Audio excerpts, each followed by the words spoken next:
Welcome to our Grade 4 Partridge Assembly. We are all excited to deliver our message to you. You are probably wondering what our assembly is all about this week. We all celebrated Spring Day on the 1st of September, and our assembly is linked to some great thoughts about nature. Now, I am sure you have all watched or read the famous Dr. Seuss story, The Lorax. It is time to recap your memories. Well, then, don't waste time. Let's hear it from you. The book features a greedy creature named the Ounselor who cares only for profit and who ignores the warnings of the Lorax, the keeper of the truffle trees. The book is set in a Dr. Seuss make-believe land in an unknown time, in a colorful forest with pink, purple, and yellow truffle trees. The Onceler begins producing Needs, a product whose purpose we are never really sure. He begins by chopping a small number of trees down, but when the Onceler realizes that people will buy his product, He expands his business, building a factory and producing a machine that can chop down huge numbers of trees. He begins producing numerous needs, and his business is booming. The Lorax, a moustached creature who speaks on behalf of the trees, warns the Onceler that his activities will cause serious harms. His warnings become real as a variety of creatures begin to leave the area due to lack of food that they once got from the tree and to the pollution caused by the Onceler's activities. The Onceler eventually chops down the last tree, and so we think the trufflers become extinct. When this happens, the Lorax also leaves the land. The little boy who had been listening to the story finds one little truffle seed that has survived. The boy rescues the day.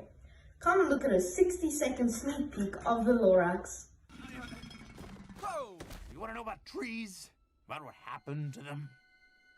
Why, they're all gone. It all started a long time ago. These truffula trees are just what I need. I'm gonna chop one down and make my need.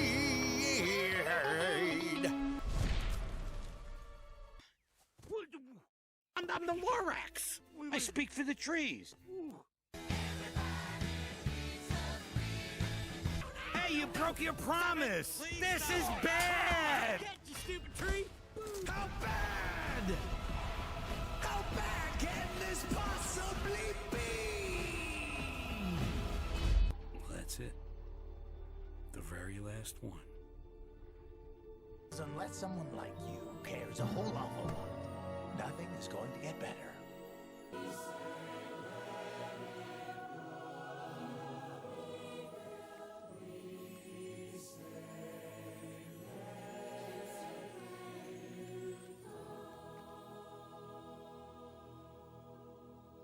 we have all just celebrated Spring Day, and seeing beautiful flowers and nature makes us appreciate certain things.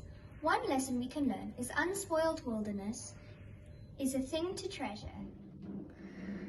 As the answer says, the days when the grass was still green, and the pond was still wet, and the clouds were still clean, he regrets what he did to the area.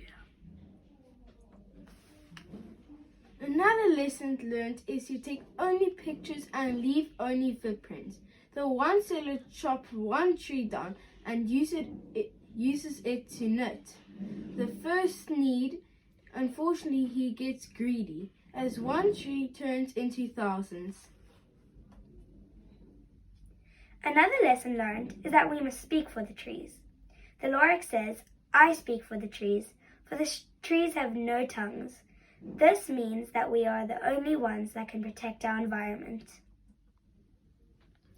Another lesson is in nature. Every action has a reaction.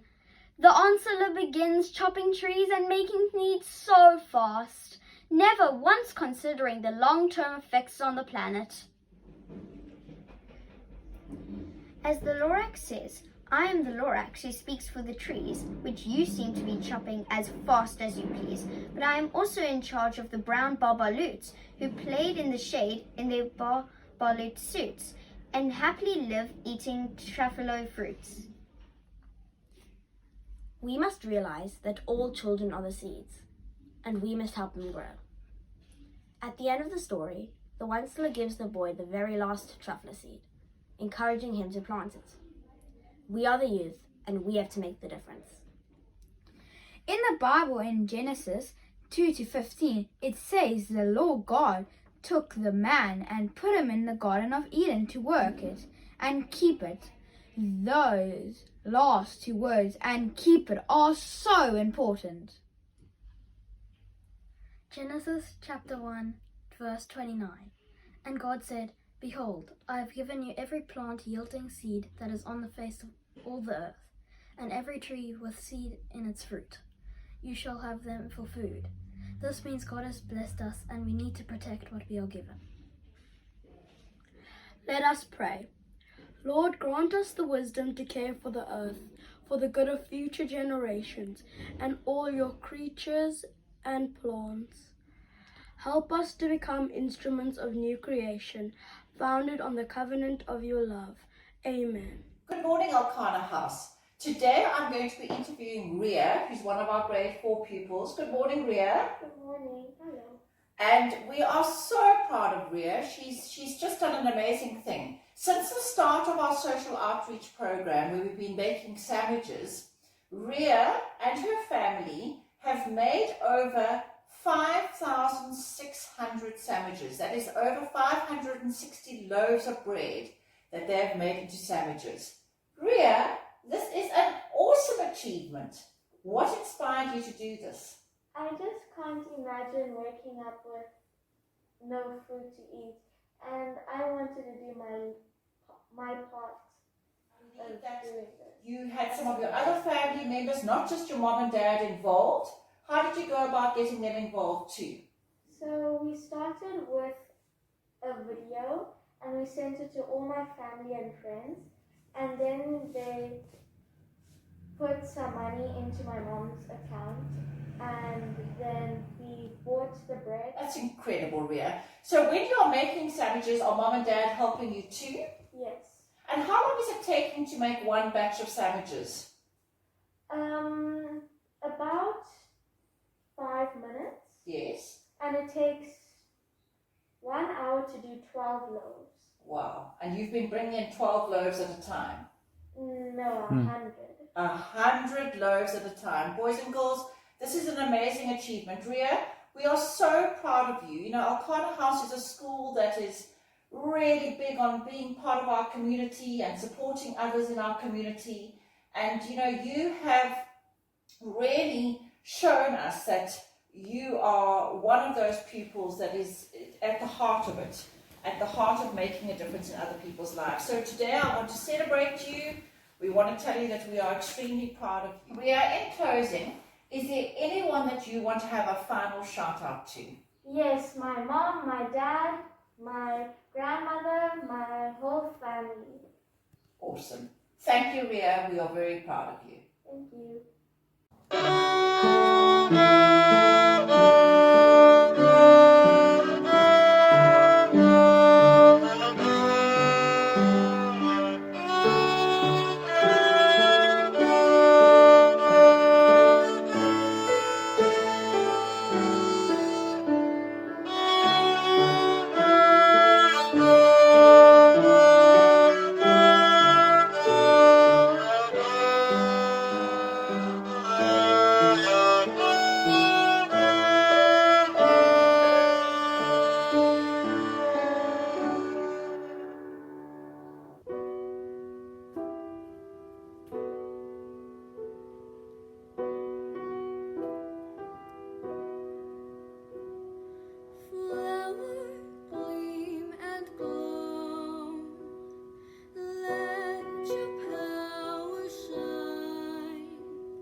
girls, here's your brain buster for the week.